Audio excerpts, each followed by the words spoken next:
அண்ணா, நான் என் தோழியை பார்க்க வந்தேன். இப்போ ரொம்ப நேரமாயிடுச்சு. வீட்டுக்கு எப்படி போறதுன்னு தெரியல. என்னை ஸ்ரீவிஜயநகர்ல இருக்கிற எங்க வீட்டுல கொண்டு போய் விட முடியுமா? என்னம்மா இந்த நேரத்துல தனியா நிக்கிற? பயப்படாத, வண்டியில ஏறு. உன்னை பத்திரமா உன் வீட்டுல கொண்டு போய் விட்டேன். இந்த அண்ணன் இருக்கேன்ல, ஏறுமா. ஆனால் அந்த சிறுமிக்கு தெரியவில்லை. அந்த த்ரீவில் அவளை வீட்டிற்கு அழைத்துச் செல்லவில்லை, மாறாக நரகத்திற்கு அழைத்துச் செல்கிறது என்று.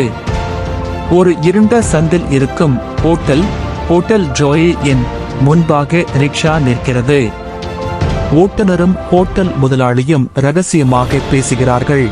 யோ முதலாளி, வெளியே வா. ஒரு அருமையான பாட்டி மாட்டிருக்கு. 8வது படிக்கிற சின்ன பொண்ணு.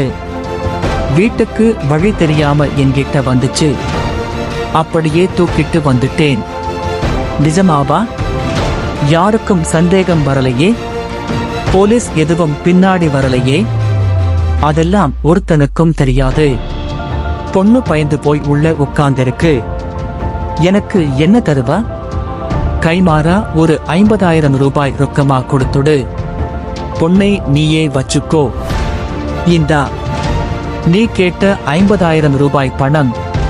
பொண்ணை உள்ளே அனுப்பு. அடுத்த 5 நாளைக்கு இந்த ஹோட்டலை விட்டு அந்த பொண்ணு வெளியே போக கூடாது. நான் மற்ற கஸ்டமர்களை ரெடி பண்றேன்.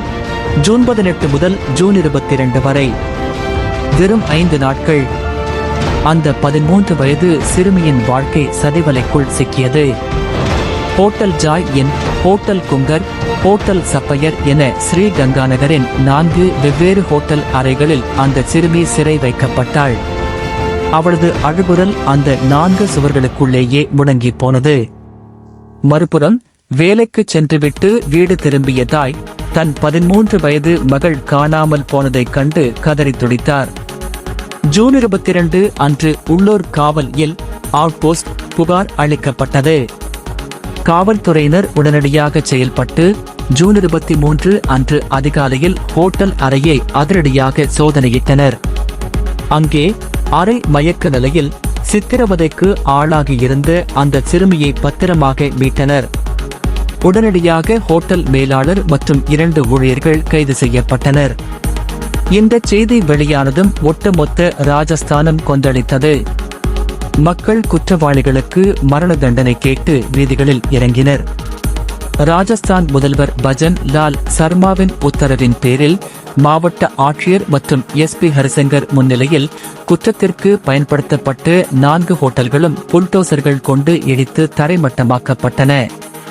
தவறு செய்பவர்களின் சொத்துக்கள் அழிக்கப்படும் என்ற கடுமையான எச்சரிக்கையை அரசு விடுத்தது. சமூக ஊடகங்களில் பரவும் வதந்திகளை நம்ப வேண்டாம். அந்த சிறுமி இறக்கவில்லை. அவர் தற்போது அரசு மருத்துவமனையில் தீவிர கண்காணிப்பில் சிகிச்சை பெற்று வருகிறார். இந்த வழக்கில் இதுவரை 14 முக்கிய குற்றவாளிகள் கைது செய்யப்பட்டுள்ளனர். எஞ்சிய மிருகங்களை பிடிக்க சிறப்பு விசாரணை குழு செட் அமைக்கப்பட்டுள்ளது.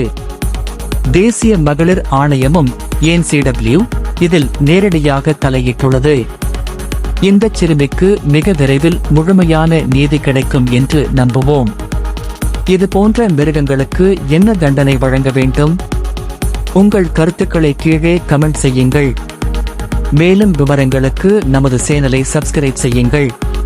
ஸ்ரீ கங்காநகர் வழக்கில் அந்த 13 வயது சிறுமியை சீரழித்த காம மிருகங்களை ராஜஸ்தான் போலீஸ் தெருவில் வைத்து அடித்து ஊர்வலமாக அழைத்துச் செல்வதாக இந்த வீடியோ இப்போது சமூக வலைத்தளங்களில் காட்டுத்தீயாய் பரவி வருகிறது.